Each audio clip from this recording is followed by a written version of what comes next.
All right, all right. What's up, everybody?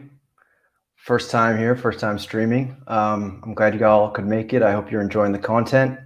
But let's dive right into it. I'm going to share my topics to start with here. And I truly understand why people use producers, by the way. Okay. Let's see here, just a second.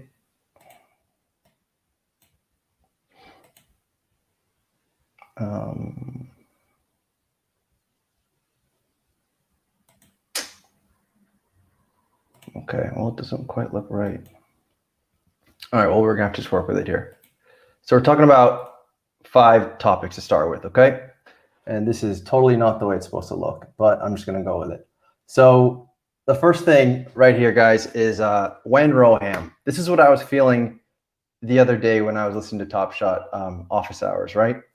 Jacob, he does a good job for what he does. He does like general marketing perspective, kind of macro, kind of giving you an idea of what's to come.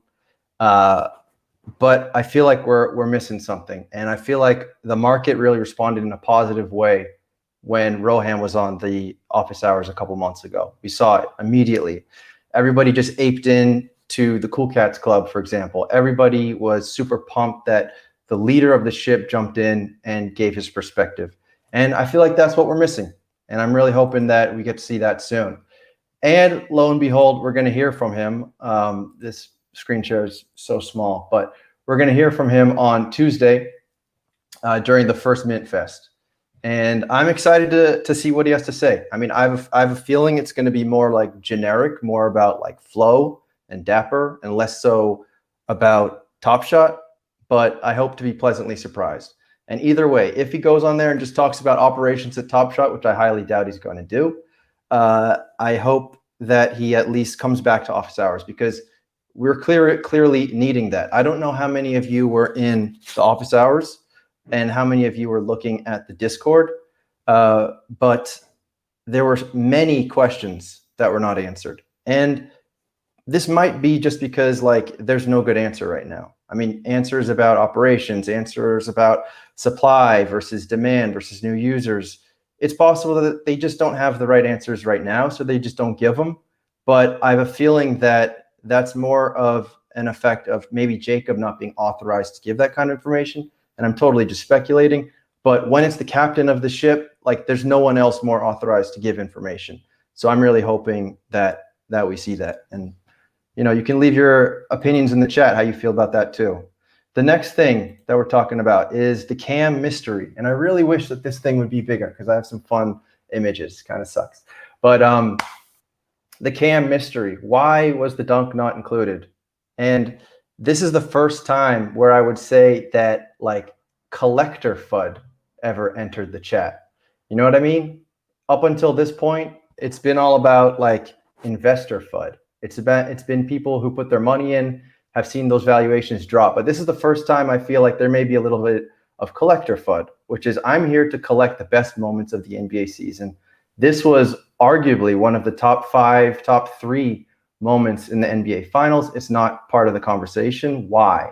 And they can't really give us a good answer on that one either. And that's, again, where I'm feeling like, well, maybe that's just because it's like the captain of the ship is the only one authorized. And who knows? I could be wrong. But that's kind of how I'm feeling about it. And I actually had the video queued up to watch it again, but because this thing is so small and I can't figure out how to make it bigger right now, that's what she said, it's maybe better to just go, well, here it is in a small version. There you go. Okay. The next thing. So Russell Westbrook, for those of you who are living under a rock, got traded to the Los Angeles Lakers.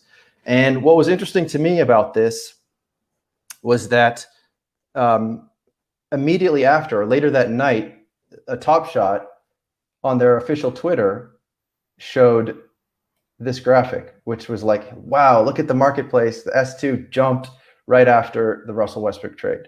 And upon seeing that, I thought, yeah, that's exactly like what I'm interested in too on Top Shot. This is what interested me in the first place into the platform, being able to speculate on players and being able to speculate on moments. So that's what I always thought this platform was about. But since then, we've heard a lot of like, no, it's not about that. It's not about the financial side. It's about collecting. It's about having an awesome collection. It's about being able to use that utility of being a collector who loves all of his team's moments and being able to go do awesome stuff because of that utility. Let's not talk about the financial side. That's how I feel. Okay, that's my subjective opinion. But then when I saw this tweet on like the same day, I thought, well, then which one is it? Are we talking about what happens to the marketplace when somebody gets traded? That's a financial thing. So I don't know how you guys feel about that, but that's how I felt about that. Next, something related to any of you guys who are holding run it back bags. If you guys are holding a $4,000 Dirk Nowitzki right now, okay? And it's super small, and I'm sorry about that. If you guys are holding a $4,000 Dirk Nowitzki, and I've talked to some DMs of people that are, and you know, they're concerned, right? But what Jacob said on the office hours was, don't hold a run it back or a Dirk Nowitzki period thinking that there's not going to be more Dirk Nowitzkis out of beta. Because if this product is about telling the story of the NBA, its history, its current, and its future in terms of rookies, etc., the tail is going to be much longer than it is now. So if you're holding a $4,000 run it back Dirk Nowitzki right now, realize that there are going to be more Dirk Nowitzkis in the future. And I don't know. If I was holding that moment, I'd be a little bit concerned. Because why? Because it's a bottleneck right now. There can only be so many people holding the full set of the Dallas Mavericks.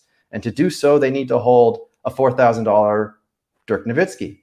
And once there's a new Dirk Nowitzki that's part of a more common, let's say, throwback set, people don't have to buy that run it back Dirk Nowitzki anymore. So that's something to consider. And that's something that I learned from office hours. And finally, Live Token does Top Shot's bidding. So I don't know if you guys saw it, but the other night, and this looks like nothing, but the other night, Live Token shared a new feature on their website, which was being able to place auctions. And I thought this was very cool. It's something that it makes me very hopeful for the future, because I think that Top Shot's going to see that will have some success, and that they will then go and probably implement the same thing on their own website. I have a feeling they will. So, and just as a caveat though, you might be seeing that they're able to do that and, you know, Top Shot doesn't. And you might be thinking, well, why is a third-party website basically eating Top Shot's lunch in this regard? But the reality is, something like that, it's much easier for a third-party website to do such a thing than for Top Shot to do it, because they have to ingrain it into the ecosystem of their website, whereas Live Token is using completely third-party. They act as a middleman. You send your cash or PayPal or whatever. Yeah, PayPal. And the other person receives it on the other end, and then they make sure both people have received what they said they were going to do, and it's good, and you get your moment. But when and if it happens on Top Shot, it's obviously a completely different story. All right, so that was my opener today. Next time, I promise my graphics will work better. The next segment, and actually before we go to the next segment, please, if you're not liking and subscribing, this is a brand new channel, so I really appreciate your support if you could like and subscribe. And at the same time, I'm also going to launch this poll that has to do with our next segment, which is stands versus critics, okay? So I'm gonna put that out there. I'm gonna share it. Just a second. This is why I need a producer one day.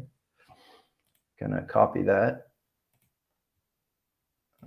Okay. All right, so let's see, where are we? Too many windows open.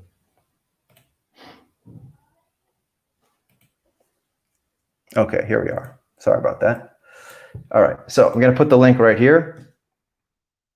So if you are in the chat, please go vote. Are you currently a Top Shot stan, or are you currently a Top Shot critic, if you had to choose one?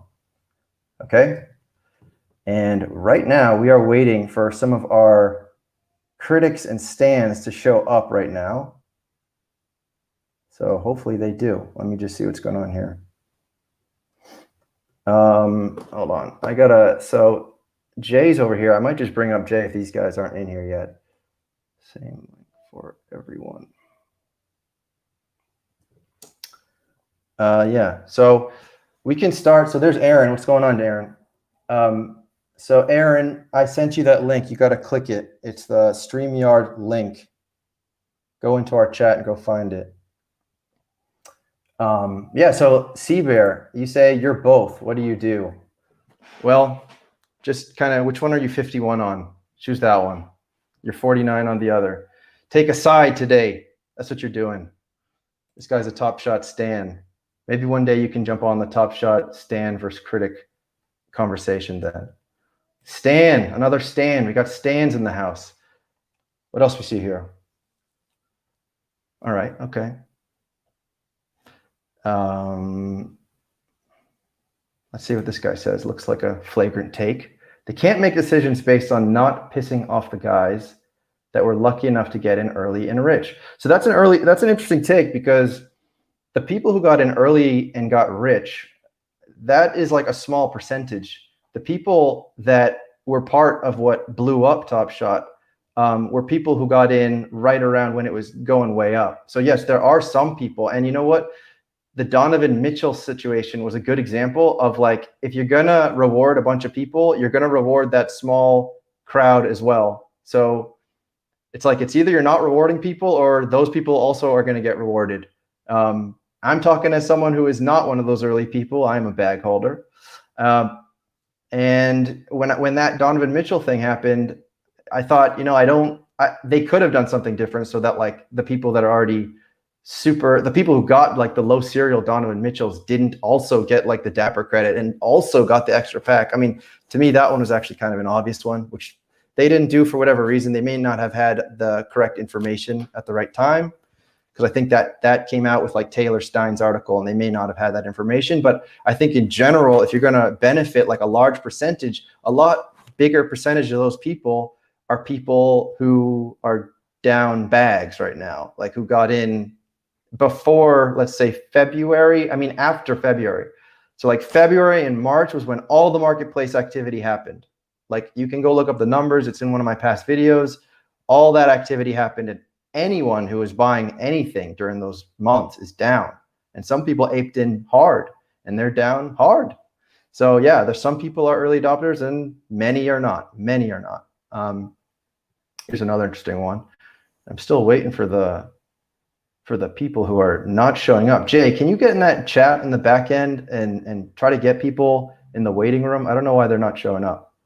So Greg says more in the future doesn't necessarily mean value will drop. S1 will always be special. It might go down slightly, but will still be valuable. I think you got the right idea here. We just saw a tweet today by Top Shot Fund. If you're not following him, he's a good follow. And okay, so it looks like there's something going on in the back, and I got to fix that. So yeah, I think you got the right idea. Like, you're going to want to go for the more rare stuff. You're going to want to go for the Top Shot debut stuff. S1 should always be special, especially those bubble moments. But they really got to get supply and demand in check. If that never gets in check, I mean, I think they will get in check, honestly. There's just too much at stake here. There's too many users. There's too amazing of a relationship with the NBA. It's gotta work. All right, so hold on. I'm gonna share this link real quick because people seem to be having trouble. So just give me a second. Yeah, sorry. Thank you for your patience, everybody. This is first time, so there's gonna be a little bit of hiccups. That should be it. So hopefully that works. All right, so I see Aaron's in the back. We're still missing. We'll still missing Jimbo and one other. But if they can't join, then we'll just go Jay and Aaron. But let's get some more stuff going here. So Dr. Jeremy, who's got an amazing podcast, by the way, you guys have to check that out. If you're curious about NFTs, if you're curious about Top Shot as well, Dr. Jeremy is, like, in my opinion, one of the best interviewers I've ever heard in this space. He's very, very good. And so he's saying a 40K moment when it's eventually 100, 110K ain't so bad. And I think that, again, that's true as long as we make sure we are balancing the levels here. You know, like, yes, you're right. If there's 100K moments, there could be 1 million circulation moments. You know, the sky's the limit. But someone has to be looking at that and like looking at that balance. And that's why when they brought on the economist, that's kind of what I figured he'd be focusing on. So far, it doesn't really seem that way, honestly. But maybe they are doing it behind the scenes and it's just not something they can share right now. And that's sort of my like optimistic view. Let's see. All right, well, let's see what's going on with Jimbo. And hey, Jay, are you able to text Jimbo in the back end and just see in that chat, or Aaron, Jimbo and Matt, are they back there? If not, then we're just going to go with you guys. Yeah, there's the Dream Shaker right there. He's going to come on later. And Dr. Jeremy has the pulse on the whole hodler collector community. But not just, I wouldn't call Dr. Jeremy just a complete stan. I mean, he's got his critical takes too. And he spoke up just there. It depends on the marketing approach, how big they go. Absolutely. And I think what the problem was this time was that they thought their demand was bigger than it was, because packs were free money. And we talked about this already, but like, I mean, packs are free money. I was telling everyone I knew, like, you want some free money? Go bet $10. And there's like a very good chance you'll make like 250 on like a very average pack. So that's what happened. And everyone and their mothers and grandmothers signed up. And then you had like Barstool. And then you had, I was on like, I use TikTok sometimes. I was on TikTok and there was like accounts on TikTok. Yo, this is how I make fat stacks on Top Shot. Like, you knew we were at the top. I should have known we were at the top, honestly, when people are making TikToks.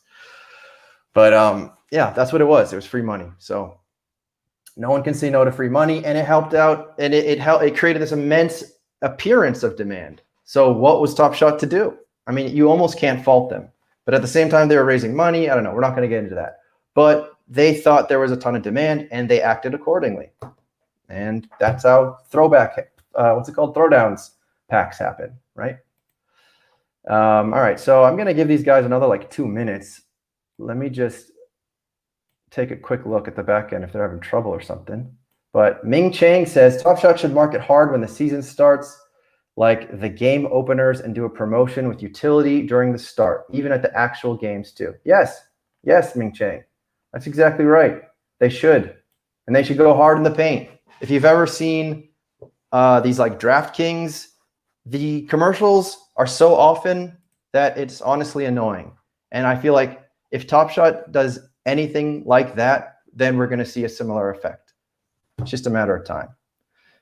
Dr. Jeremy says, how many total collectors are there right now? That's a really good question. I'm not going to go and like pull that up and try to figure it out. But it's not the same as total accounts, that's for sure. I mean, it's possible that like when the market's pumping and people are active in the market, I would say it's as high as like a couple 100,000. And when the market is like stagnant, like it is now, it's probably like 40,000, less, 20,000. I don't even know. I mean, we can look it up on Crypto Slam, but I don't have a producer, so maybe next time. Mitchell says, big issue was them not doing KYC, allowed a ton of bots into the space, which made it seem like there was more demand than there was. Yeah, Mitchell, you're right. I was whining about that like the first week after I joined Top Shot. I'm like, why are we not doing KYC right when somebody joins? There's too much money to be made here. How are we not doing KYC? How are we letting some guy in Russia create 50 accounts? Didn't make sense, right? Cracker Jack says he bought his first Top Shot back last week. Well, Cracker Jack's good for you, man, because I don't think it can go a whole lot lower than it is. As long as you're buying like near the floor, you should be okay. And maybe even if you're not, maybe if you're buying rarer stuff, you should be okay. All right, so who we got in the back here? Well, I only have one critic and one stan. So if Jimbo can't make it, I'm gonna check one more time. Yeah, I don't think Jimbo's there. So Jimbo might be doing something else, drinking out of a fishbowl or something. I think that's what he likes to do. So we are gonna start a segment here called Critics versus Stans, right? And I hope to be able to do this somewhat regularly because I think it's important to be able to hear the perspective of the people who are critical of Top Shot and the people who are super bullish on Top Shot. And of course, we're all a little bit of both. Yeah, I think that too often in this space, we're hearing like a little bit too much of one side. And I'm hoping that we can hear a little bit more of both. So that's the idea. Right now, hopefully I don't break this thing, but I'm going to bring in Jay. Here's Jay. We're going to bring him in. There's Jay. Jay, what's going on? What up? What's going on, man? How are you doing? Oh, I'm just fantastic. So real quick, Jay, give us like the 1 minute elevator pitch of like, I guess who you are and yeah, just give like a 1 minute pitch of who you are and then we're going to bring in Aaron. Yeah. I'm a marketing strategist / entrepreneur / business guy. Spent the last 20 years hustling more or less. Big hoops fan, love basketball. It's my favorite thing in the world. Haven't collected cards since I was a child, like most normal adults. But when this thing came along, I thought it could be something different, and I got really excited. And now I'm living the misery. Okay, so there you go. That should be obvious that Jay is our critic, I hope. And now we're going to add Aaron. This is Rock Doggy. So come on in, Aaron. How you doing? What's up, fellas? What up? What's going on, man? So Aaron, give us the 1 minute 1 minute intro. We all, some of us know that you like to jam out some Pearl Jam on your acoustic guitar when you're not standing Top Shot. But tell us a little more about yourself in 1 minute. My perspective on Top Shot is a little bit bigger than most people in the space. I think I had to step back from work for some medical issues, and I guess I didn't realize how much I missed just like talking to adults, because like I have like diarrhea of the mouth. I'm very social. I like to talk to people. And then here I was at home with my 3 kids all day because of the pandemic. And like, I felt like I was losing my mind. Like my brain was just going to mush. Right. And one of the reasons I love Top Shot so much is the community aspect that it gave me at the time I needed it. Not to get all sappy and stuff, but for me, I'm a big hoop head. I love basketball. I love the NBA. When I was 10 years old, I had the little Nerf hoop in my room, and I'd watch the Saturday afternoon game, Sunday afternoon game, like literally mimic all the moves. And so for me, the money lost sucks. Don't get me wrong. Like, I've lost a lot. For me, former school teacher, my wife's a teacher too, so we don't have a lot of money to throw around. And I've lost a lot. But at the end of the day, I don't mind paying for enjoyment. I've said this before. I've spent $200 at a bar before and had nothing to show for it for a hangover. If I spent $150 on a Miles Bridges throwdown, at least I have that. So at the end of the day, for me, because like I said, my perspective is a little different. If Top Shot just went to shit, I went to just collapse completely, I would still be like, well, I got these moments at least. Like I have this relic moment. I'm not a big time NFT collector, or I didn't used to be. I'm starting to get in there, but I'm a very patient investor. I've always invested in stocks, and when I invest in stocks, I put that stuff in and close my eyes for a couple years, before I'm going to start looking at it again. And I feel like in the NFT space, it's like investing on crack. It's like you buy something and literally an hour later, people are upset that they can't make money off it.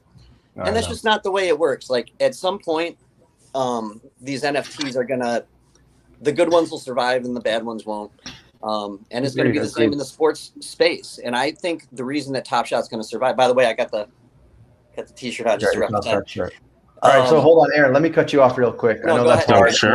You have to cut me off because I got diarrhea of the mouth. Where the fuck did you get that shirt? That's what I want to know. My wife got this for me for Father's Day. It's right. I remember you posting that. Yeah, that's a dope shirt, man. Place in line, LOL. That's a dope shirt. So the first question, and let's kind of see what's a good layout here. Hold on. Let's just stay with this one. So the first question, and we're going to start with the critic. We're going to start with you, Sir Metz, is how do you react, Jay, when people say that, and actually Jeremy kind of said this earlier, but how do you react when people say that 40K will be scarce when the faucet is turned on, when faucet, hashtag. Millions of fans don't even know what Top Shot is. Yeah, I think millions of fans don't give a fuck what Top Shot is. I think we're fooling. Watch the cursing a little bit, Jay, just in case some youngins decide to tune in. Oh, we can't say fuck? I mean, I'd rather we don't. We can do it. If We can do it on If another my stream. 6-year-old daughter was here, she would be saying, she would go fudge, because that's what she Yeah, says. you could say fudge. Fudge is totally okay. But go ahead. All right. That's the last time I'll say fuck. Okay, That's the last time. all right. Yeah, why are these millions of people coming? I think that's the most important question we have to ask ourselves. They had like 10,000 people before the February bump, where they started putting out all this PR about people making $250,000, from selling LeBron James moments, and they started pumping all these influencer videos. And I actually watched a few last night just for shits and giggles. Can I say that? Just out of curiosity, to remind myself what got me into this in the first place. And they're paying all these quote unquote influencers to push out these videos about $10,000, $20,000, $80,000 moments. So the only reason that they got this massive pump in February was because they sold this promise, not necessarily of get rich quick, but that this was a smart financial investment, that there was an opportunity to make money at this thing. And that's the vision that they sold. Now, I think for those of us who started in February and have been here this long, we realize that wasn't necessarily the truth of the matter. So this vision moving forward, that there's these millions of fans that are going to suddenly want to join this thing, I don't see why that would be in its current state. I think the platform and the opportunity and the experience will have to change dramatically for these millions of people. Or I think, as Jacob once said in one of his office hours, these billions of people to want to join this platform. Right now, it's a sinking ship. It's a race to the bottom. So, far be it for me to understand where these millions of people are going to come from and why they're going to magically want to be a part of this thing. All right, so let me cut you off. Aaron, your response. So my response to that would be, number one, most of the people in the space now and most of the people that were in it from February were more NFT collectors and more people looking to make a buck than basketball fans. The basketball fans still are not on this platform. And what I see is a product that is light years beyond the other sports products out there as far as collectibles, Panini being another example. So for me, I was never promised a get-rich-quick scheme. I don't think that I was ever in it solely to make money. I mean, with any collectible, of course, you want to make money. But I'm talking about the product and how it relates to basketball fans. There are 2.2 billion basketball fans in the world. I looked it up. At some point, Top Shot claimed they had 1 million users. We all know when they said that a lot of those were bots and multi-accounters. But there's such a small percentage of the revenue and the user base tapped right now. I would say about 1% of hardcore NBA fans know what NBA Top Shot is. And I think that's why they've been flooding the market, because they know they can attract these fans with their product, but they don't want the entry to be a $500 LeBron. They want the entry to be low, which is what they've been doing, bringing the price point down. We know that they've hired ad execs, and good ones, and ones that costs a good amount of money. And we also know they haven't really done any advertising or marketing yet. I mean, to speak of, little things here and there. In my mind, they don't want another crush of users like they had in February, because that was a disaster. They weren't ready. I think they're slowly, well, maybe fastly bringing the price points down. Then they're going to get the crush of users, which then should bring the demand, the scarcity back up. People think 40,000 is a lot. Most of us collected Topps cards in the 80s and 90s. And one of the reasons those cards still don't hold any value is they produced millions and millions and millions of those. It's hard to find the exact data of how much they produced. I've got to believe Top Shot has algorithms where they are balancing users versus scarcity. And I'm telling you, 40,000 is not that many when you consider how many basketball fans there are. It doesn't matter if there's 4,000 or 40,000 or 400,000. These things hold no inherent value.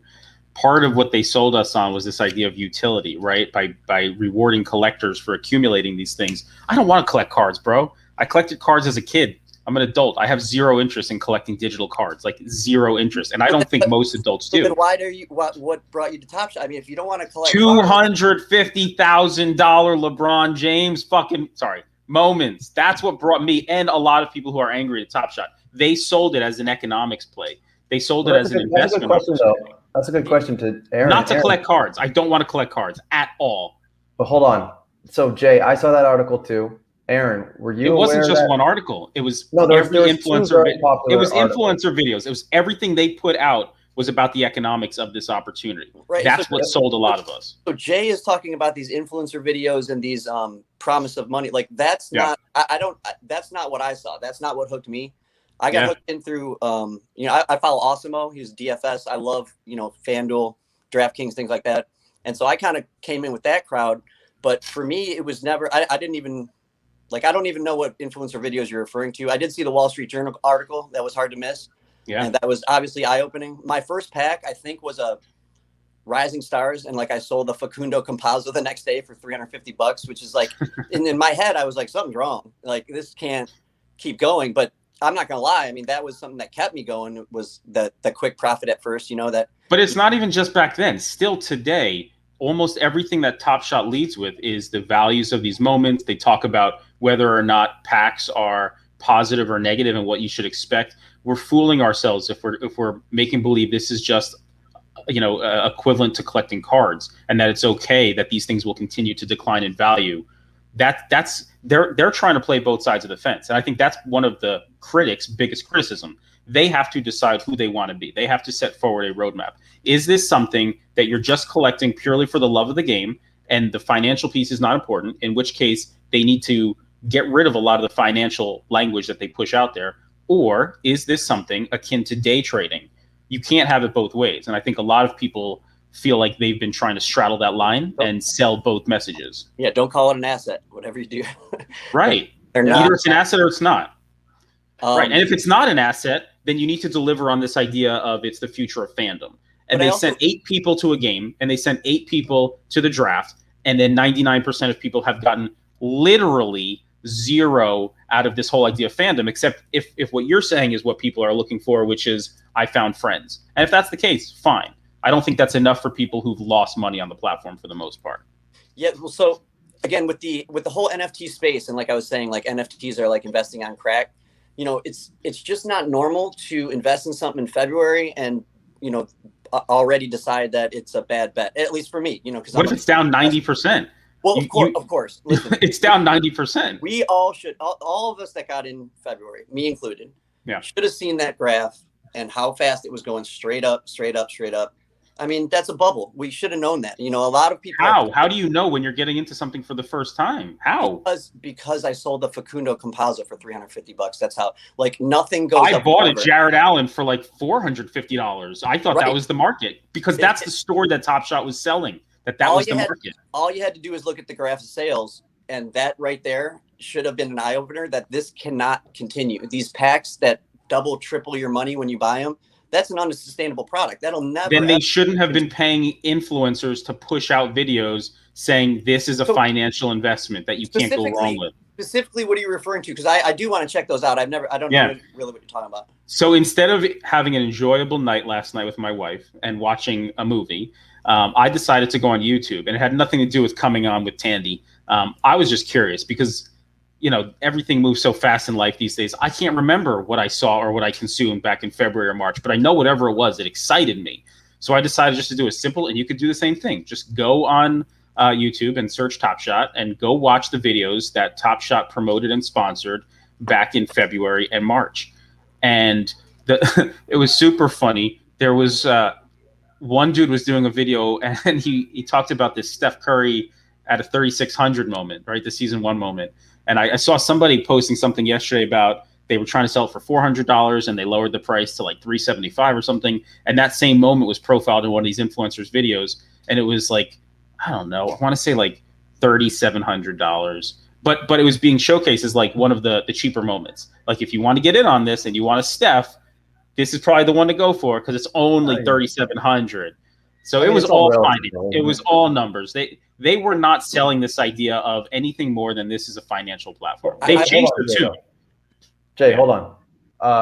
Are you sure that was coming from Top Shot? Because the sponsored those videos. Sponsored videos, gave those people free packs as part of doing the videos. Yeah, 100%. Okay, so this is something I'm not aware of.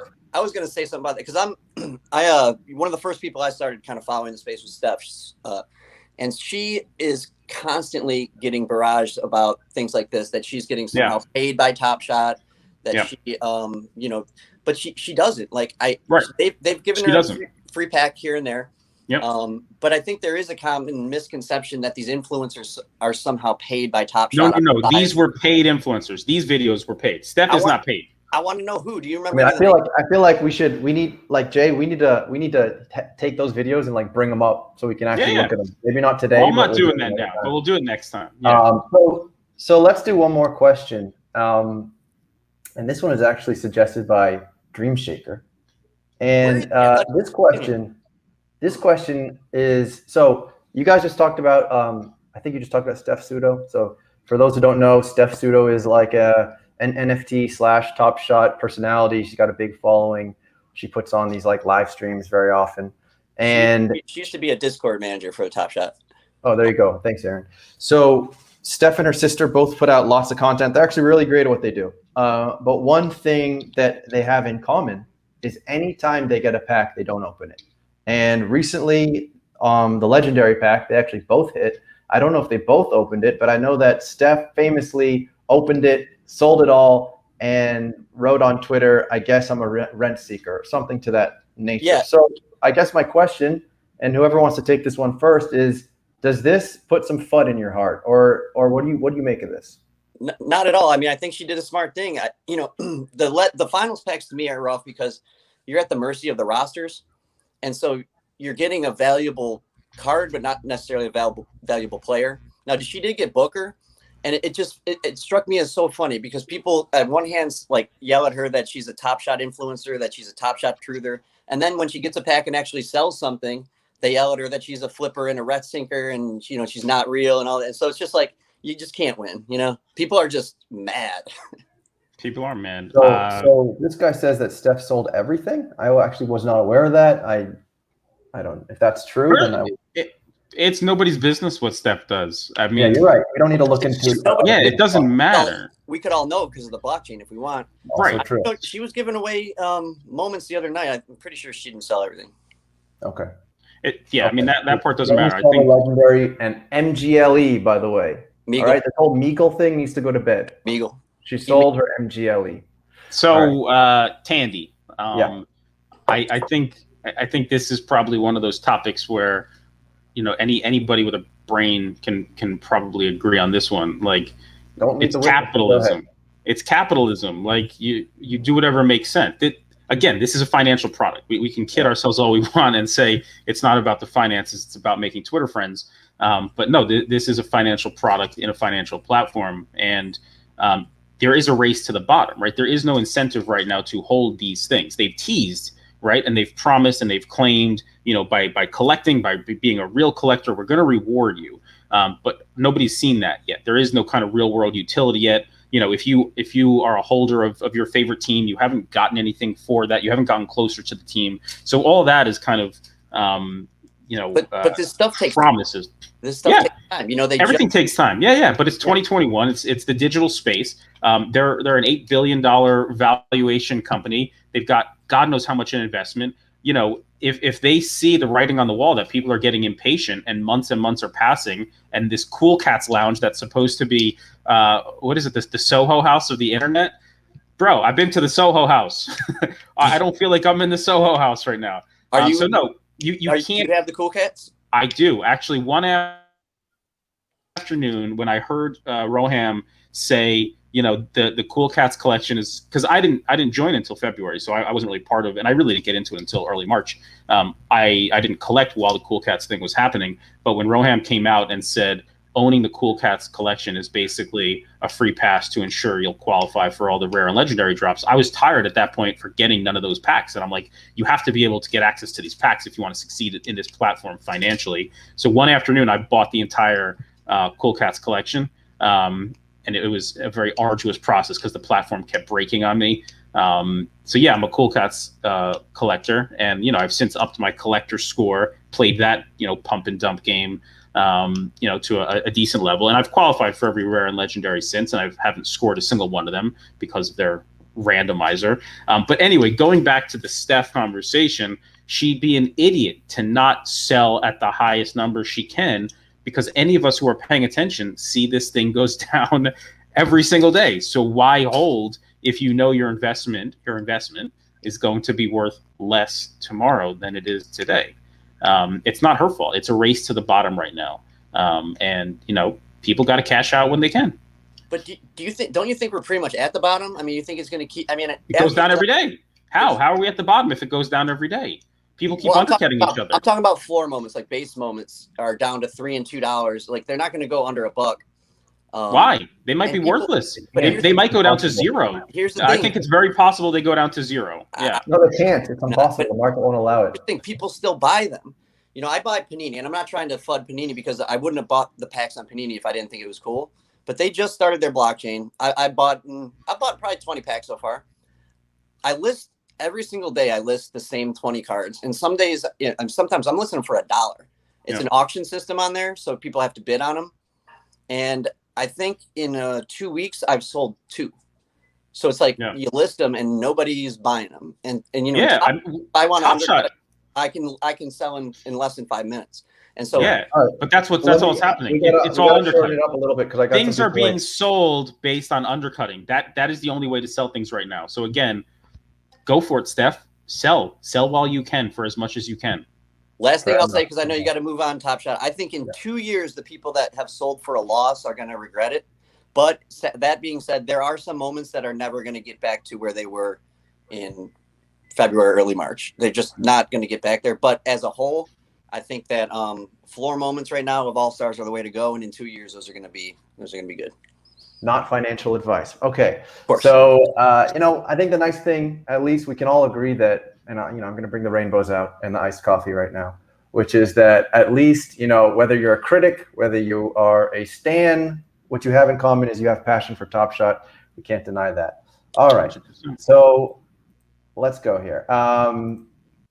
The next segment we're going to have, we're going to bring on, I actually was going to have Mike and JTC, but JTC's not here. Dream Shaker, I think, is not in his room right now, so we'll give him a second to come back. But the idea behind this is we're going to have Mike on and we're going to have Dream Shaker on because I think their segments were kind of similar. And what I wanted to talk about was just like, what are you focusing on buying right now in the marketplace? And I know that Dream Shaker has an NBA stream. So from someone who's big into NBA, like what opportunities do you see based on the trade market, based on the draft? So welcome, Dream Shaker and Mike. Hello, can you hear me? Yeah, I can hear you guys. And Mike famously bends nails. If you ever want to check that out. I have some nails ready. What's up, Dream Shaker? I've never if met. This thing isn't going to run so long, I'd say let's just put like 15 minutes straight of you bending nails. But good to meet you also, Mike Weiss. I caught you also for the first time on Tandy with Jason Thompson, and it was really, really, really good. So, really appreciated that stream. It was really cool to see an NBA player and get some insight. So that's why we're here, right? NBA? Yeah, appreciate that. We're here. So I guess we could start it out with like one of the most obvious ones, which is we could talk about the Russell Westbrook trade. And what does that mean for the players on the Wizards? What does that mean for the players on the Lakers? And what opinions you guys have around that? So Dream, you can start. Mike, you can take it after. So I'm going to bring NBA analysis, but also with NBA Top Shot. So one of the interesting things was that NBA Top Shot actually released a graph of the Russell Westbrook moment that shot up, like it spiked up as soon as the trade happened. So for those out there who are paying attention to both the NBA, but also NBA Top Shot, I think it's really interesting that they're starting to show these charts. And I would encourage NBA Top Shot to keep doing that, because the more that you start to say, hey, these things are still starting to spike in demand, the more that you can shift these narratives away from, some of these other things that I don't think are really relevant and solve anything. But, these are solutions that we can look towards. And so that's why we're having this conversation. In terms of the actual trade itself, I actually had a really spirited debate on my podcast. I'll go plug it in real quick. Boards to Buckets, with boards with a 2 in the middle and buckets. But basically, I think that when you analyze that particular trade, you have to look at, your big threes in the NBA. So you got the Nets with Kyrie Irving, with Kevin Durant, and with James Harden. You have the Bucks, who just won a championship with Chris Middleton, Drew Holiday, and Giannis Antetokounmpo. Now you got a big three on the Lakers. So you have, Russell Westbrook, Anthony Davis, and LeBron James. So the biggest critique that people have for the Lakers, or even for Russell Westbrook, is that he's not a champion. But when you analyze Russell Westbrook as a number 1 or number 2 option, maybe that's true. But we've never seen him as a third option. And in my opinion, he's going to thwart both of those big threes in terms of the best of the best third player on the team, right? So I would still take him over Kyrie Irving because of health issues. I don't know if I can trust Kyrie Irving to stick around for a full season. Russell Westbrook, he has a bill of health, which is absolutely incredible, minus a year or two that he had some knee injuries. And, I think when you also look at the other teams like the Bucks, Drew Holiday is great, but the offense kind of goes missing. The biggest thing for the Lakers last year were that AD and LeBron were doing so much that they were gassed by the end of the year. And with the shortened offseason, we're seeing that again this year. It's going to be another shortened offseason. Having someone like Russell Westbrook is going to be really important to those bench units and saving those guys. And I do see somebody in here talking about the spacing for the actual team. Won't take up too much time. I'll let Mike Weiss jump in here before we talk about the more basketball schematics aspect of that. Yeah, for sure. My thoughts on the trade are Westbrook's at a point in his career that he wants to win. And LeBron wants to win more. AD wants to win more. For the Lakers, it's a no-brainer. I mean, you gave up Harrell, you gave up KCP, you gave up a couple picks, and who's the last one they gave up? Kuzma. I mean, Kuzma still has something to prove, but I like the trade. The Lakers, they gotta put up with the Nets, they gotta put up with the Clippers, they gotta put up with the Bucks now, and I think just to bring in the Top Shot thing. I would be a little more bullish on Westbrook moments now that he might be a champion. I like the championship badges. I think, I had a Caruso that I bought at the top. Then I didn't know anything about Top Shot debuts. I didn't know anything about badges. I bought it at $215. It's the S1 without the Top Shot debut badge.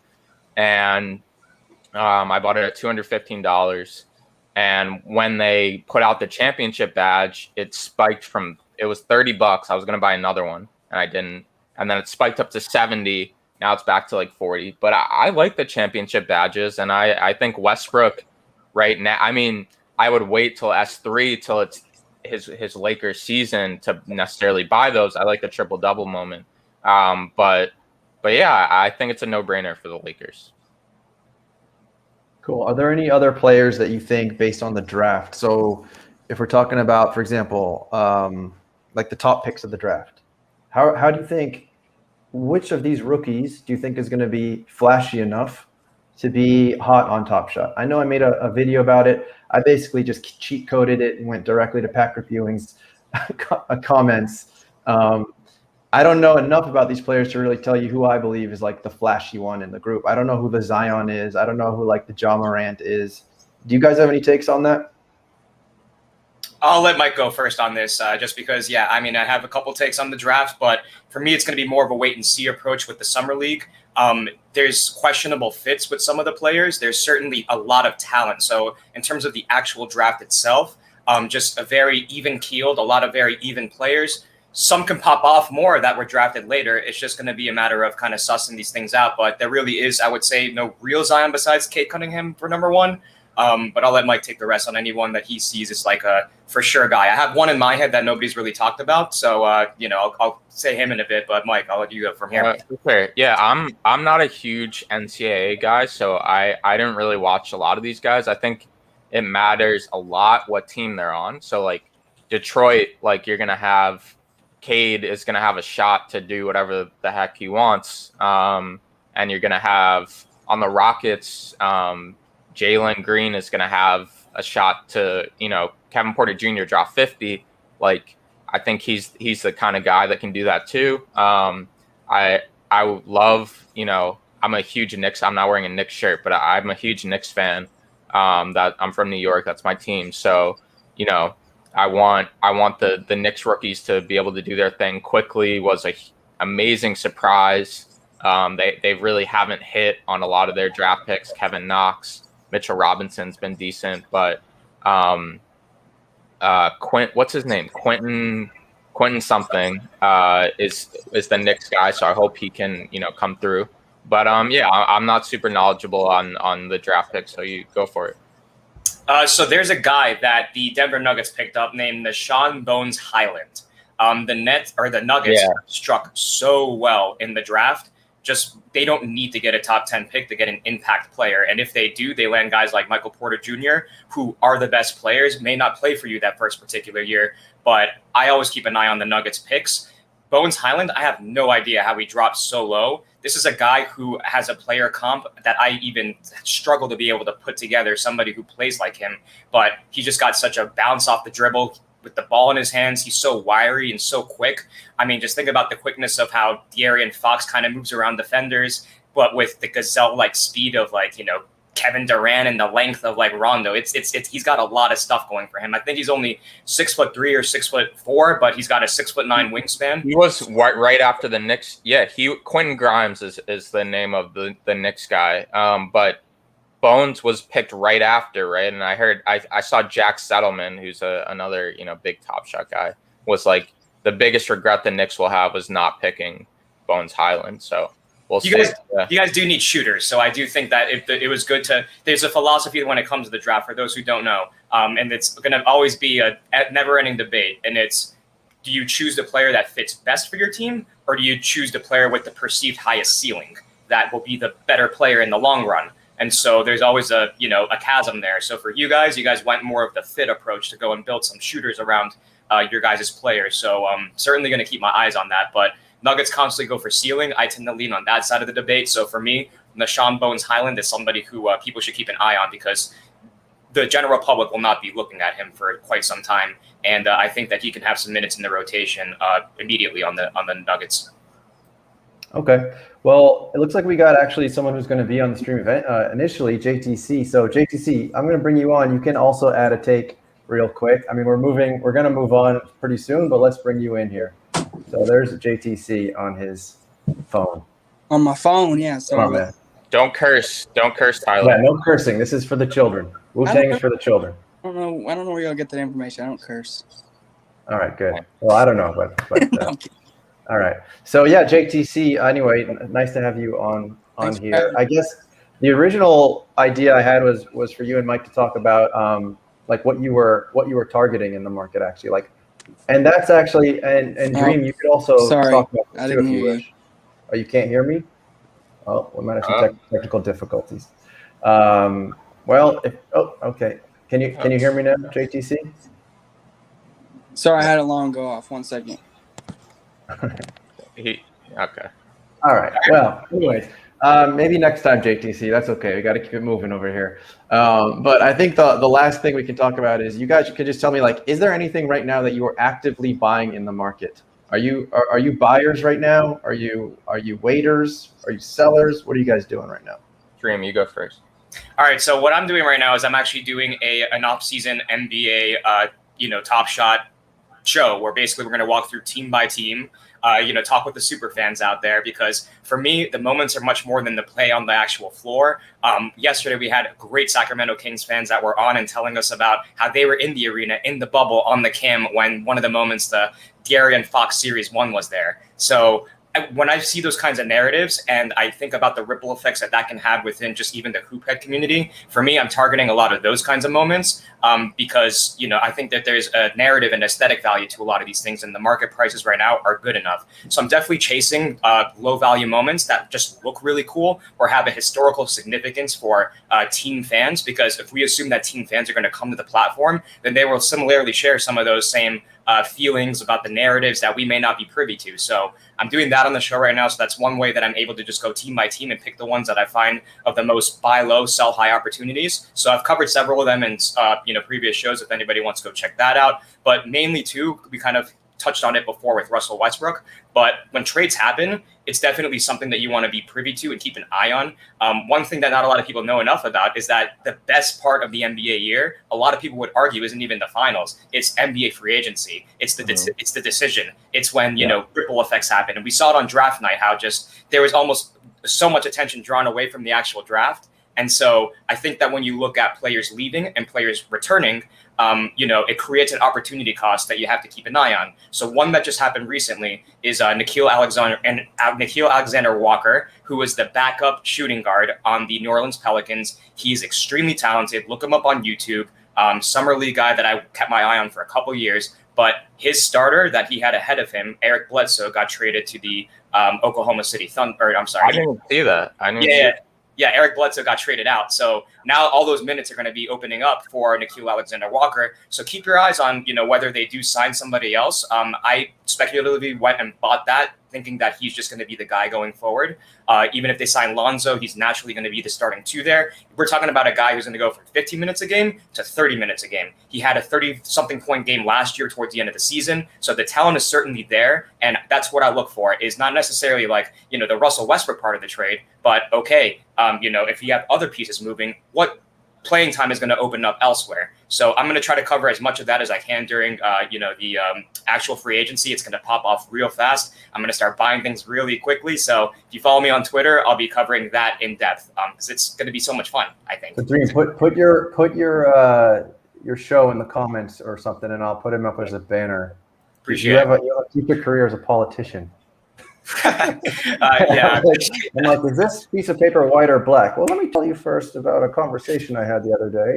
All right, so Mike, what about you?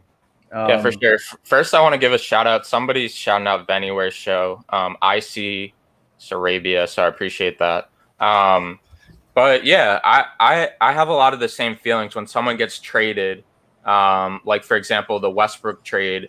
Roy Hachimura is like kind of a target, someone to look at buying.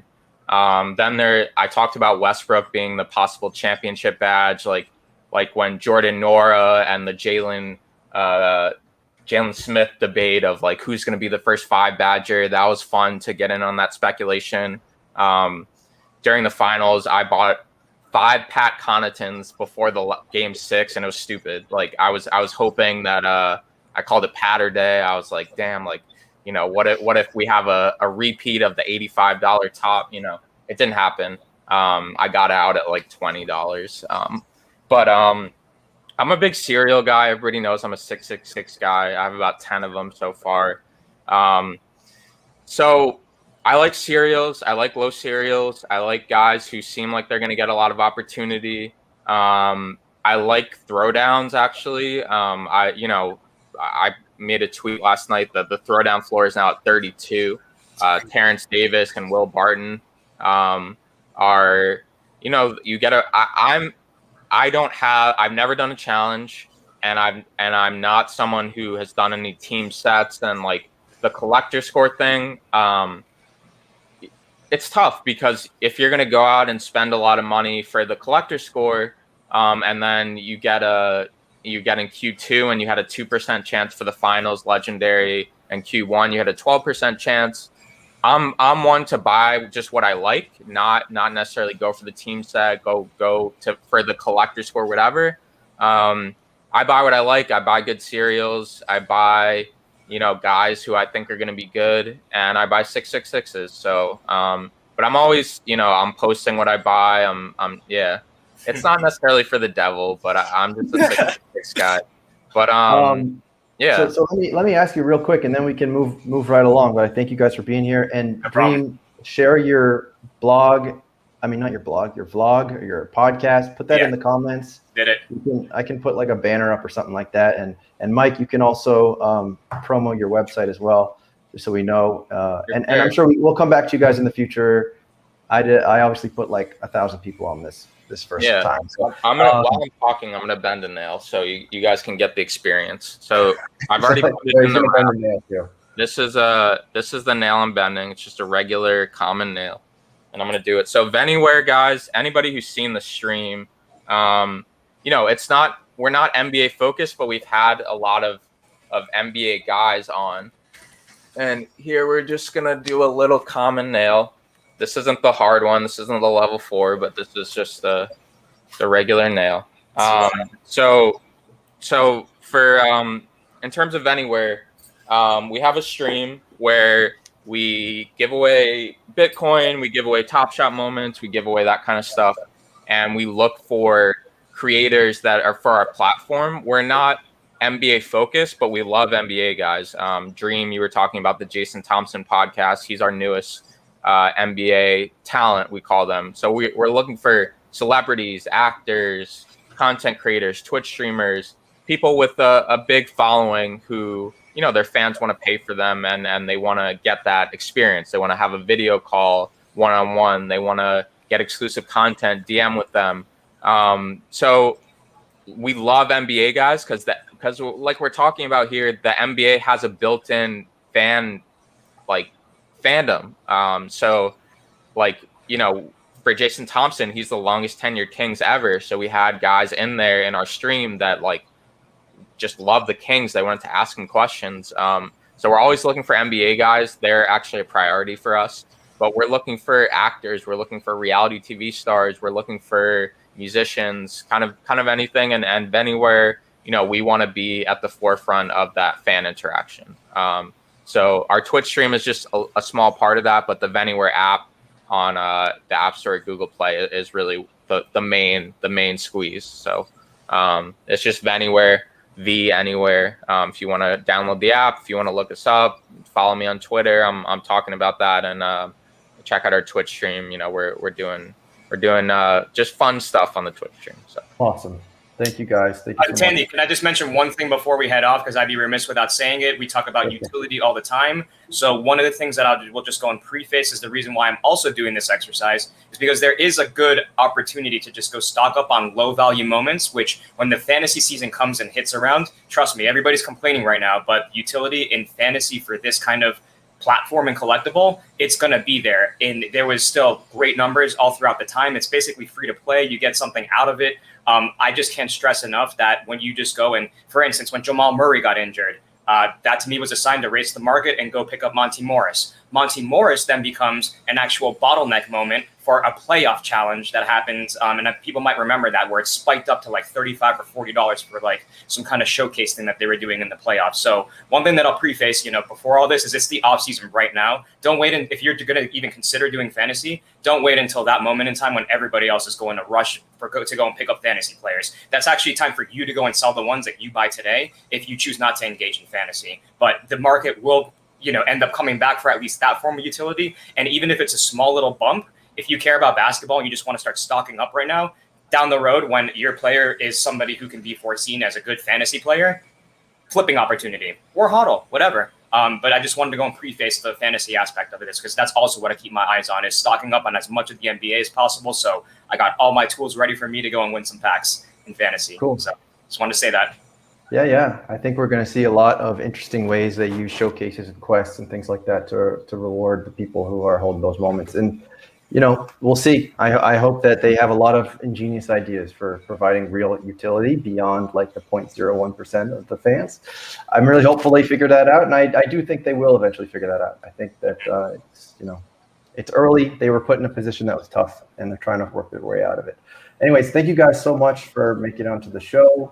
Again, you can put your information, your websites or your stuff in the chat, and I can actually highlight that for you guys too. So thank you guys so much. Until the next time.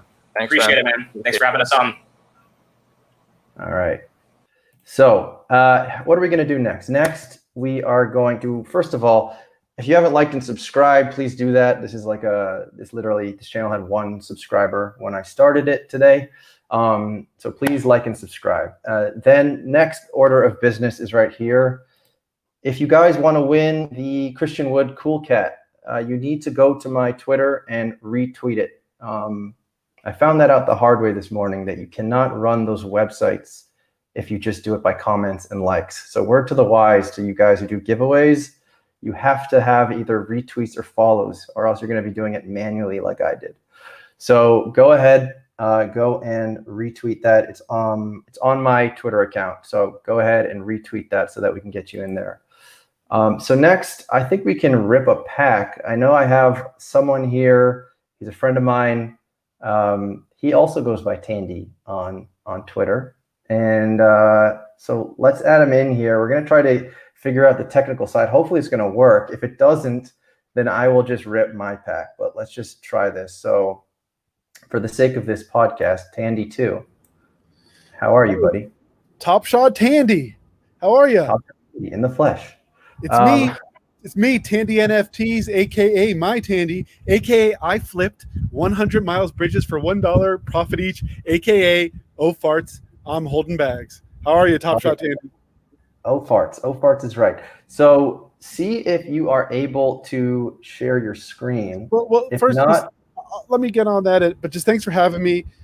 Even though you are the true Top Shot Tandy, and that's because you're the reason I got into Top Shot. You're the reason I'm holding bags right now. But I feel good. I feel like I'm getting my Top Shot debut Tandy badge right now on your stream on the very first one. And I just want to say congratulations on an amazing start to your stream. Keep it up. And people were wondering if I was just some Top Shot Tandy burner account. But no, we can put that to rest now. I'm alive in Tucson. And I'm here to remind us that Top Shot is both a game, but it's also more than a game. We are a community. We can make a difference. But today, let's just have a good time. I'm here to rip. So let me see if let's see if I can do this. Share screen. Okay. All right. Let's see. Okay, share. Let's see. All right, let's see it. You got it? Okay. All right. Hold on here. We're gonna work this out. Let's see. Can I get that bigger or no? No, it can't. Yeah. And if anyone wants to trade a Cody Zeller, I'm always down for a Cody Zeller flip. You know that, right, Tandy Top Shot? That's true. He likes Cody Zeller. I have Cody Zellers because I collect the Hornets for that collector score. Oh, that's right. Hoping to get my legendary pack, which I have not been able to do. But let's do it. Are we ready? We're ready. All right, here we go. Guys, it's running so long. I think I'll save my playoff pack fly for next time, and we'll do the giveaway next. All right, here we go. Here we go. This is the best part of Top Shot, don't you think? This is the best part of Top Shot. All right, so where are we going? And what are we hoping for? I don't know. Comments? What do you think, chat? You want to go left, center, right? See. I'm hoping to see Bucks, right? I'm hoping to see a Giannis. That's number one here. Apparently, I think Giannis might be a reward. I actually tweeted about that too. No, but you can get a round 2 card, right? His round 2, Giannis. Oh, you're talking about an earlier Giannis. Sure. Yeah, you get 2 playoff, right? You're looking at 2 playoff cards here. One from the finals, one from the earlier rounds, and one common, right? Exactly. All All right. So it looks like everyone says something different, but we have 2 left. So let's start left. Right here? All right, here we go. Woo! Here we go. Ooh, pumped. Celtics. Oh, nice cereal. Oh my! Really though. All right. Well, this is not what you were hoping for. Although it is playoff Kemba Walker. Wait, what the hell is this? Oh, farts. Oh, farts. That's a round 1 Kemba Walker when they lost to the Nets. Kemba Walker has since been shown the door by our beloved Celtics. Do you think he's even going to see playing time? Does he even have a team right now? I think he's going to be cut probably. But anyway, we wish Kemba Walker good luck. We're going to go left to right like we're reading a book here. Let's go to the middle. Here we go. Let me see Bucks. All right, Suns. All right, you know what? I'll take this. I'll take it. There you go. Yeah, that my number 1 bag, if anyone wants to look me up on live, token my Tandy, Devin Booker is the bag that I'm holding. So, I bid heavily on the Suns taking the chip, and now I'm holding bags. Yeah, that didn't work out. But nice moment. I'll take it. What do we got for this? 17, 18 bucks? Not that much. So that's an EV pack right out the gate. Plus EV, right? We're talking plus EV there. Plus EV, baby. Question: is there going to be a Suns challenge? I saw the Bucks challenge. Are we going to have a Suns challenge? I would imagine so. All right. So last one, a common. Let's go. Big surprise here. No. Kings. Rashawn Holmes. He is someone who I've sniped the floor countless times to pick up tickets for the future S1 packs, which I will hopefully not strike out. All right. So Tandy, maybe I'll send you Tandy Top Shot. Maybe I'll send this one in honor of your stream, so you can have another. What is it? Worth 3 collector score points for your tickets, because I know you're holding bags too. Well, you know what? That's just part of the narrative right now. There's a lot of bag holders. But all right. Well, thank you so much, Tandy Dose or Phil Miller. Phil Miller, aka Tandy's NFTs, aka sweeping the floor, aka Kemba Walker. 7,135 out of 12,000 will be on the market for $5 later today. That's right. If you want something stamped on the blockchain, by @Tandy NFTs, and look out for that Kemba Walker for $5. And that's like a digital signature. And who knows that? I mean, maybe Top Shot's going to go that direction. Let's see. All right. Well, thanks for the Sunday fun day. Let me sign out. Keep the stream going. I'll see you next time for the next rip. All right. Thanks, man. Bye. Okay. So that was fun. I also have a pack if you guys want me to open it. I mean, we're going at an hour 15. It's kind of longer than I was hoping. But if you guys want me to rip this real quick, I'll do it. If not, I'll do the giveaway. So either say pack or giveaway. Either way, I'll do both of them. I mean, if I do pack, I'll also do giveaway, obviously. But let's just see a couple votes in there. If nothing, I'm just going to go straight to the giveaway. All right, we want to rip. We want to rip. Okay.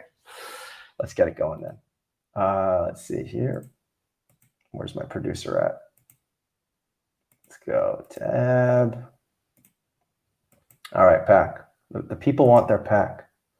Let's give them what they want. All right, should we make it bigger? There we go. Let's do it. We're going to blast your eardrums with some music.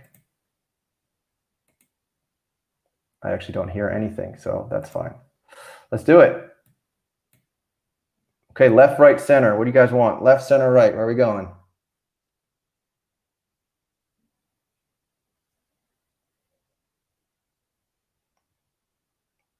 Just pack. I think the YouTube comments are like way faster than over here. Okay, a lot of people are saying center. I gotta go to YouTube to see what people are saying. Okay, all right, we're gonna start center. Let's do it. All right, terrible cereal. Chris Chioza. That's exactly what I wanted. I'm a Chris Chioza super fan. I don't know if you know that about me. So what do we want next? Left, right.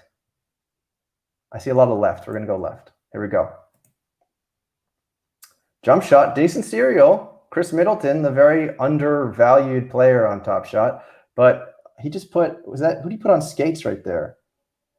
Craig, he just put him on absolute skates. That moment should be special for that reason alone. But I'll take it. I have no clue what that is on the market, but it's a decent cereal. It's got the badge. I like the badge. And here's the big wild card. Who are we thinking? I'm thinking it's going to be some bench player on the Wizards. Here we go. Oh, nice cereal. Reggie Jackson. Okay. Reggie Jackson could see some bigger playing time and bigger status for the Clippers next year. He really showed out this year on the Clippers. But hey, we're talking about it from the rainbow and iced coffee view, not from the marketplace view. Okay, guys? Reggie Jackson's a good player. All right.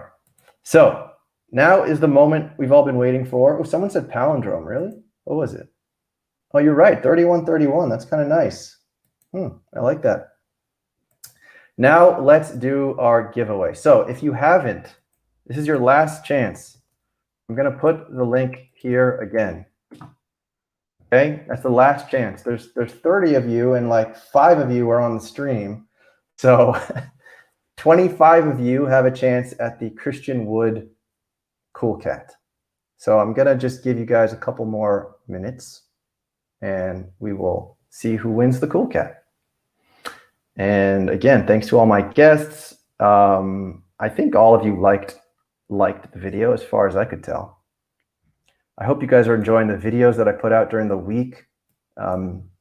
If you guys have suggestions for what you'd like to see in those videos, please send them. An interesting story actually that occurred was I was in the DMs with Snipe Father, who's a big gifter, and he was telling me to make a video about the gifters and like, why don't the gifters get any love? And then just from there, it kind of snowballed, and I made that video, and I was really excited because Luke, who is a Top Shot community rep, who's one of the bigger Top Shot community reps, he enjoyed the video. He reached out. He then wanted to do the NBA rookie video, which I did. And, oh, that's true, right? And, and so I made that video, and let's see what happens next, because something that he was suggesting was to make some kind of like big event for giveaways. So this could be something that is pretty fun. We could see some like just a bunch of giveaways and a bunch of packs just getting ripped all over the place. So I see that people are still retweeting. So I'll just answer some questions just for a minute while these people while these people still retweet, I want to give people another minute or two. So these videos are great. Thank you, brother. I appreciate that. Remember when there were 6 challenges at once? I know, man. That was crazy. That was at the height, and a lot of people were really upset. I remember, and people are upset again. But people were really upset back then when there were so many challenges. Awesome stream. Thanks, Mark. Enjoyed the point counterpoint take. Thank you. And that idea was originally, it was something that Jay, myself, and Ben Shavar were talking about.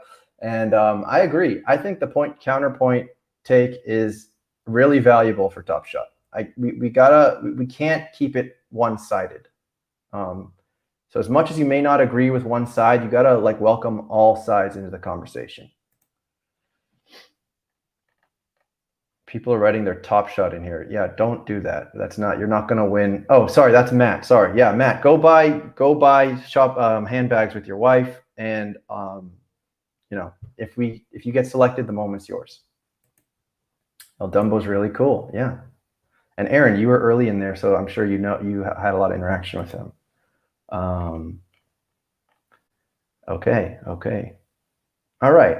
I think the retweets are not coming in anymore, I want to say. So here we go. Let's run this. And in the future, maybe we'll get some like music and such, but I guess we're just keeping it minimal for today. So let's share this screen real quick. Actually, you know what? I'm going to let someone talk for a second because I want to go put it on the wheel of names if I can do it. Jay, do you have a few more minutes in you? You want to come talk about something? All right, let's get Jay on here for a second. What are we talking about? Hold on. Where are you? How do I do that? All right, Jay, why don't you talk about – actually, this is something that I wanted you and Aaron to talk about, actually, which was I wanted the critic side to talk about something that they're really optimistic and happy about with Top Shot. So I'm going to give you the floor for a second while I go try to figure out this giveaway thing. What I'm optimistic and happy about? Shit, that's a tough one. Look, I think the product is gorgeous. I think they have the advantage of being first in the space. I think they have basketball. I think most of us are super passionate about basketball, and obviously, if these guys are going to scale, it's going to be with basketball fans. It's not going to be with the crypto crowd. I think the early adopters got in when they did, and they cashed out, or they're in the process of cashing out. But basketball is global. There's billions of basketball fans. So I think, isn't this the guy who's always pessimistic? I'm a realist, man. I'm a realist. And, for the record, the only reason I'm even wasting my time speaking out is because I want the best for the platform. Wasting time. This is about friendship. The only reason I'm spending time, way more time than I should be on Twitter, is because I want the best for the platform. And I'm a firm believer that you have to speak truth to power. And as Tandy said, you need both sides of the argument to create change. And I don't think anybody can honestly look at the Top Shot platform right now and say it's perfect. I don't think anybody can say the dynamics of the marketplace are working. I don't think anybody can say that they've upheld their promise of becoming the epicenter of fandom. They tell us it's a generational product. They tell us wait 100 years. Nobody's going to wait 100 years. Nobody's going to wait 10 years or 5 years or 2 years. No company on the planet could get away with telling their investors or their customers, I know you're not happy now, but wait a couple years, it's going to get better. So yeah, I mean, that's just what it is. But in terms of, optimism, they have every first mover's advantage. The product is gorgeous. They've got us. They've hooked us. Whether we're making money or losing money, we're here. So yeah, we are here. So they have us at their disposal. So it's up to them to make us happy. Yeah. All right. And then real quick, I'm going to give Aaron one more time in the limelight as well. Aaron, let's get you in here. Let's take Jay off there for a second. Let's unmute you. I think you mute yourself, Aaron. Aaron, you're muted. My fault. So, Aaron, the question I'm going to ask you, and we'll try to keep it short because I know you can talk for a while, and we want to do this giveaway. Yeah. But the question I'm going to ask you as a Top Shot stan, what is something you're unhappy about right now with Top Shot? Take a critical view. Two critiques that I've echoed since I started. Number one, the basketball people at Top Shot. I know Jacob is like a basketball savant, but whoever chooses the moments and decides how many players get how many moments, I've always had some issue with that. I feel like there's not always basketball people making those choices, if that makes sense. Like for the run it back Amari Stoudemire, like so many people immediately said, why would you do Amari Stoudemire in a Knicks jersey and not in a year when he's in a Suns jersey? So little things like that. The other one that I really dislike is what I call the short-term market manipulation. Challenges, pumps, quests, there's a lot of people like Jason looks at it more from the financial side, and he's probably really good at buying low and then waiting for the right challenge, and then it'll pump and then you sell. For me, I don't get involved in any of that. I did 2 total challenges since I started, the Jokic and the John Collins. But I don't like when there's short-term market manipulation, because I feel like this is a long-term product. So just put the product out there and let it speak for itself. And a lot of the people that get upset are when things crash because of some sort of short-term manipulation. So those are my 2 critiques. I'm going to give round 1 to Jason earlier. I think he did a really nice job, but I want another shot. I want round 2. Yeah, of course. Well, if people want me to keep doing this, I'll keep doing it. So you guys, I listen to you guys. But anyways, thank you, Aaron. So yeah, thank you to my guests, Aaron and Jay. I thought they were really good versions, or not versions, but they're good to get an idea of what the critic and what the stand side looks like. I feel like those are really good examples, I think. And I hope to bring on more critics and more stands in the future if you guys are enjoying that. All right. So yeah, KG with Brooklyn. I know, as a Celtics fan, and I'm sure as like a T-Wolves fan, like, what are we doing here? That was weird, wasn't it?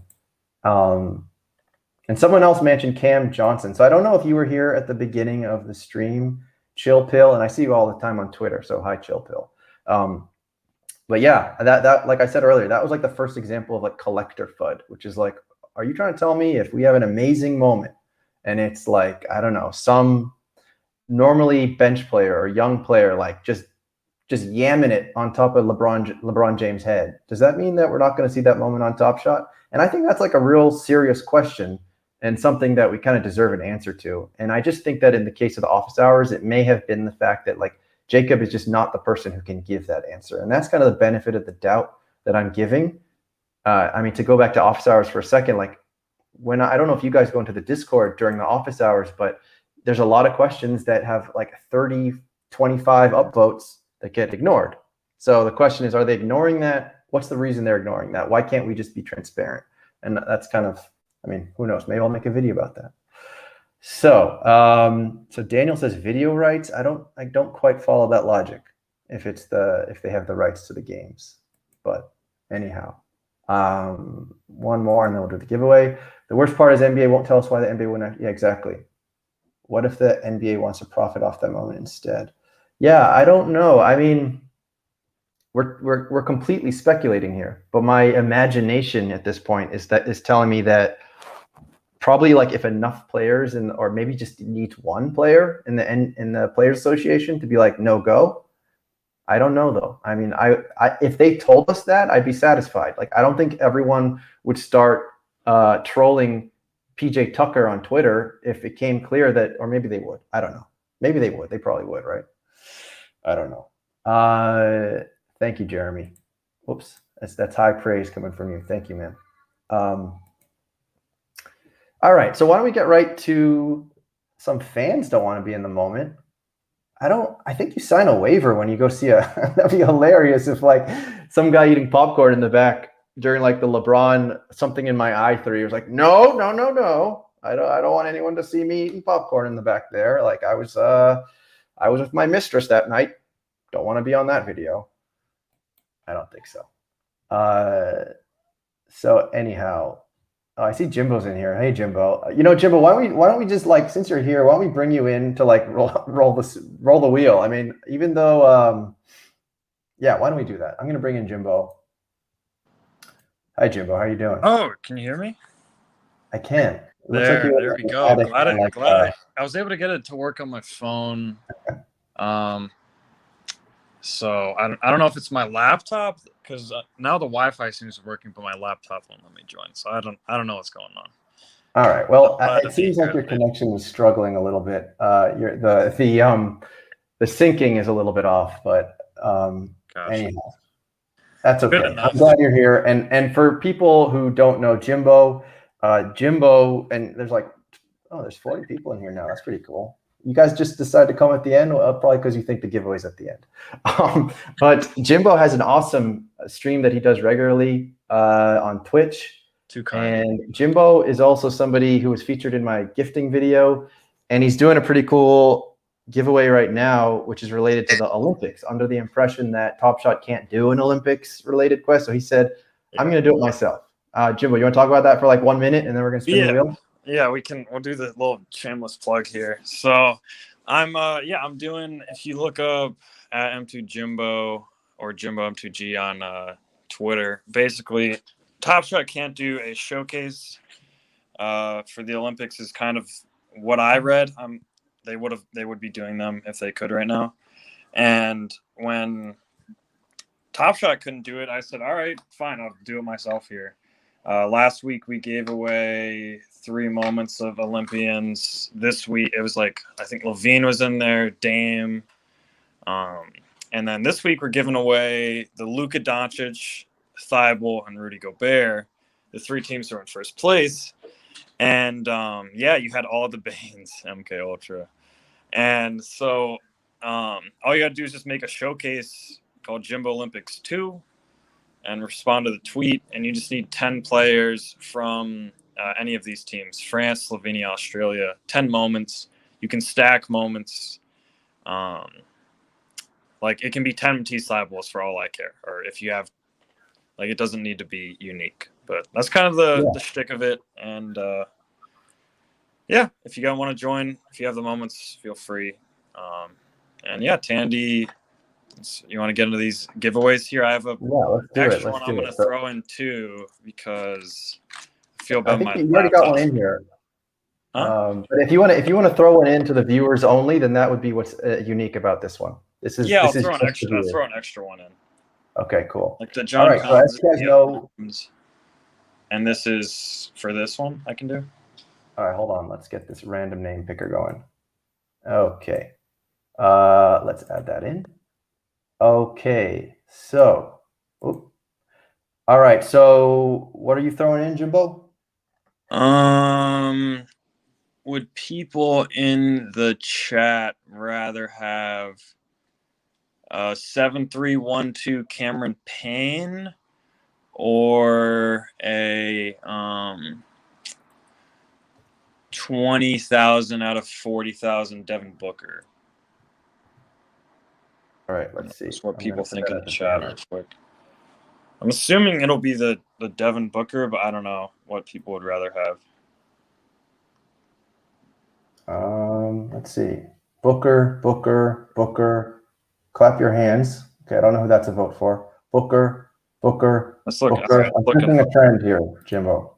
Seems to be a recurring theme. All right, yeah, we'll do the Booker then, and I can send it right away. So. All right, so why don't we do the Booker first? We'll follow that up with the Christian Wood Cool Cat, and that was generously gifted by another one of our gifters, Adam Retro Blockchain. If you're not following him, I'd be honestly pretty surprised. But anyhow, let's do this. So, with no further ado, this one is for the Devin Booker.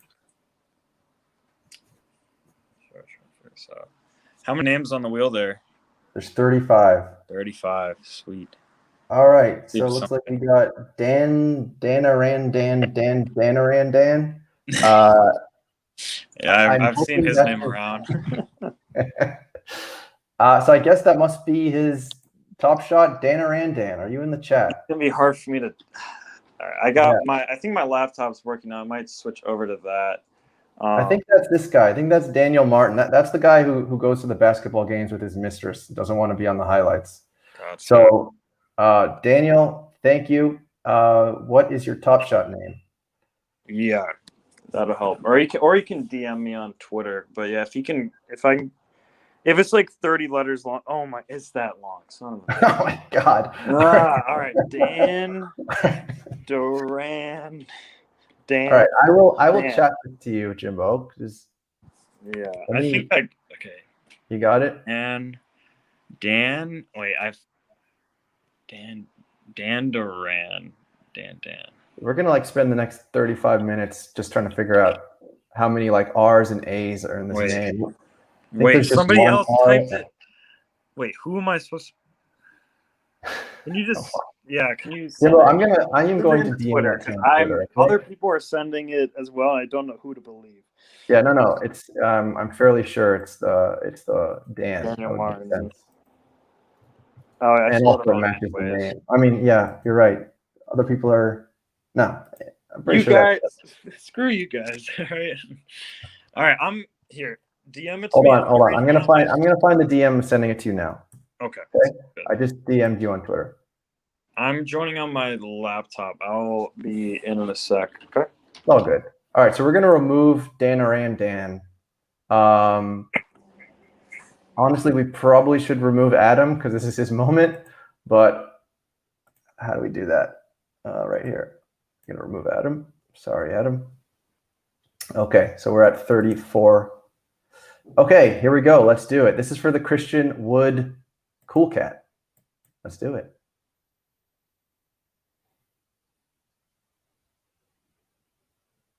Ooh, is it going to be Chewy? So close, Chewy. It is not Chewy. It is Inconspicuous Top Het Cyanarch 43. So which one of those is the Top Shot name? And Julia just retweeted. Sorry, Julia, you're a couple minutes late.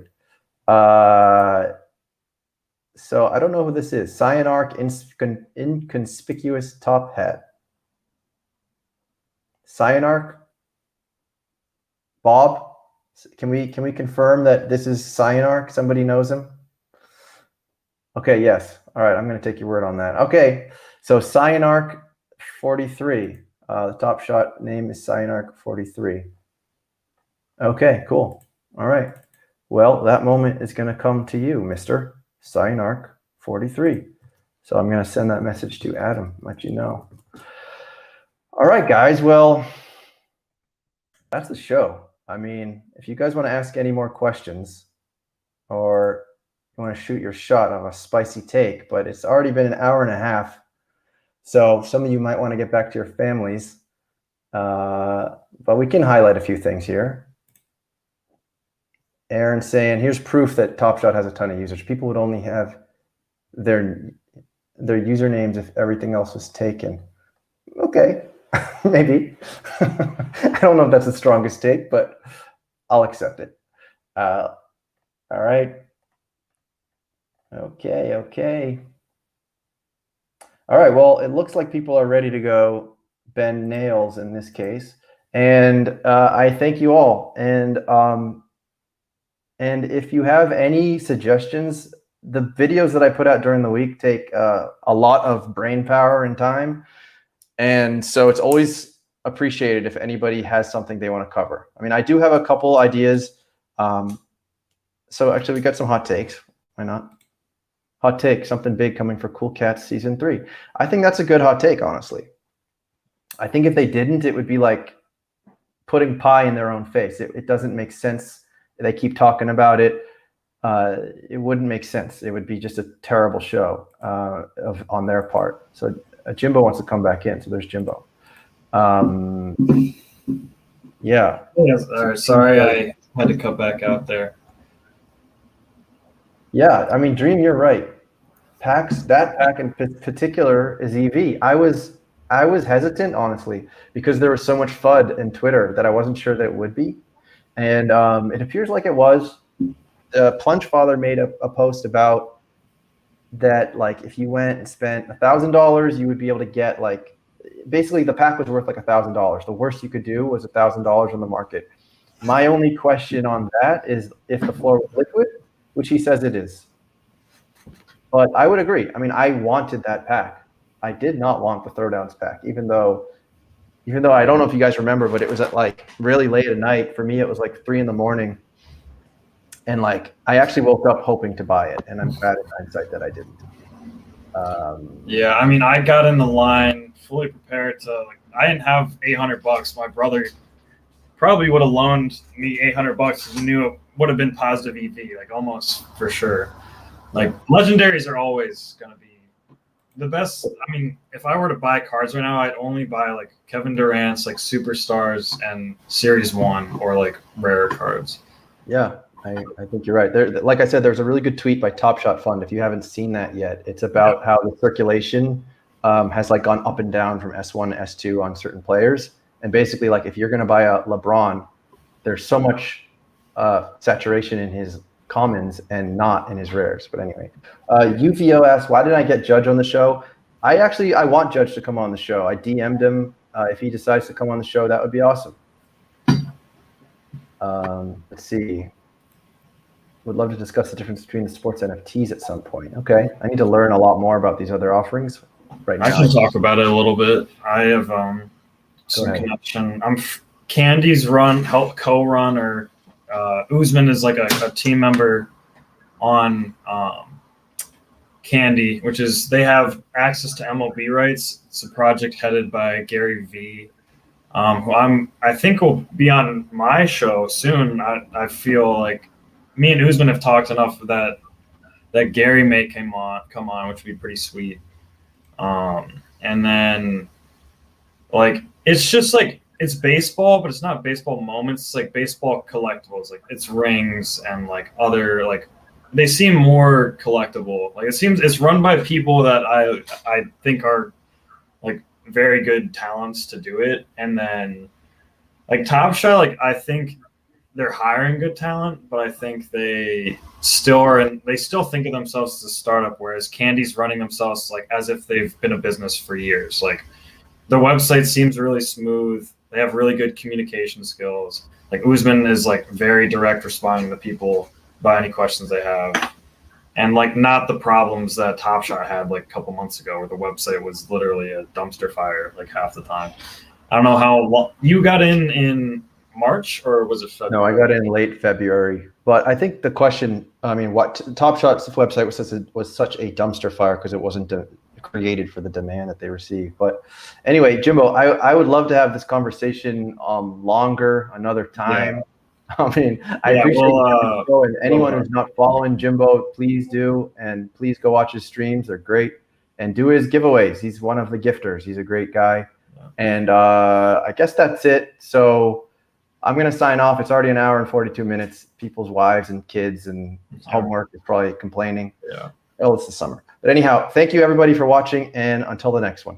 Yeah, see you guys. I'll be streaming sometime soon. I don't know, sometime eventually. But thanks for putting this together, Tandy. It was just... All right, we'll do it again soon. Bye, guys. Peace.